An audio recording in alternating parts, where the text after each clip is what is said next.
let's start with Facebook, because Facebook over the last week has become more and more interesting as we have these articles coming out in the New York Times last week. We've got various op-eds coming out, and we were talking right before we started taping, Jason, it really seems like the curtain is being pulled back on particularly the executive suite at Facebook, as we have these reports of, well, here's what they knew and here's when they knew it. And there are definitely some competitors and probably some investors out there who smell blood in the water.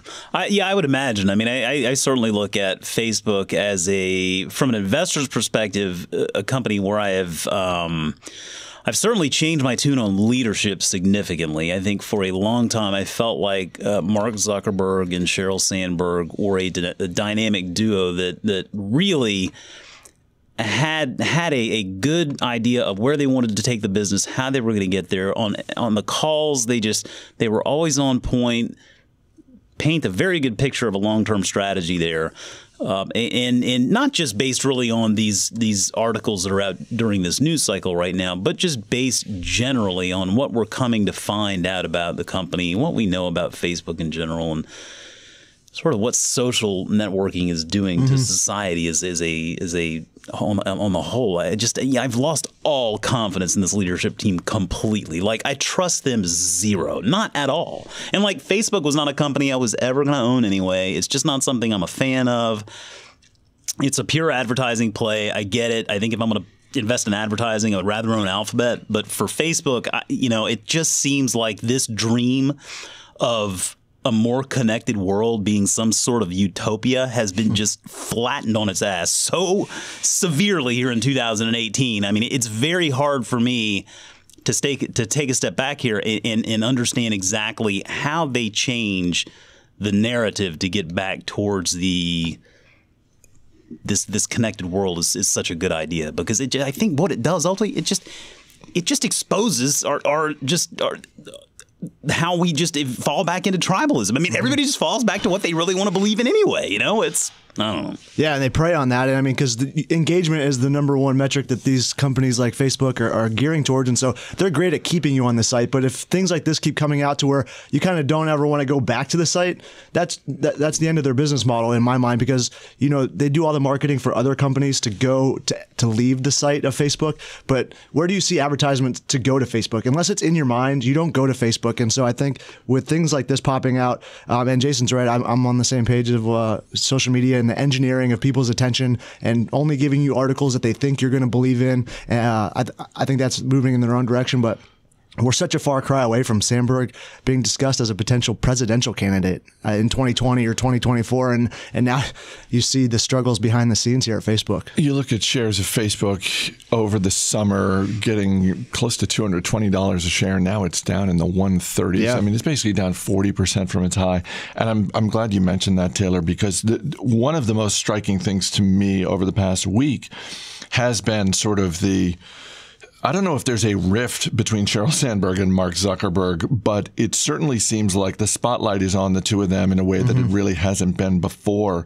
And that's, when I think about this business and I think about Thanksgiving later this week, one of the things I'm interested to talk to sort of younger people in my family about is Instagram, to what extent they are using it, dropping it, all that sort of thing. But just when we talk about things within a company that are rising and falling, we first and foremost look at the numbers. When I look at Facebook, when I think about what's rising, it has nothing to do with numbers. It's the drama at the company, and it's the scrutiny on the company. Yeah, I mean, I'm going to have to kind of hold my nose when I say this, because ultimately I do think that from an investor's perspective, and that's our angle here, of course, I think you're pretty hard-pressed to look at Facebook from today's levels and see it as a bad investment opportunity. And again, I'm not going to be going out and buying shares myself. I just don't like the company, don't like the leadership. But you don't amass a user base of that size on accident, right? I mean, they, for better or worse, have figured out a way to connect billions of people on this planet, and they've got a number of different ways that they do it. And so, we talk about Facebook proper having sort of maybe its peak moment. And that may be. I mean, we're certainly seeing more advertisers going over to Instagram.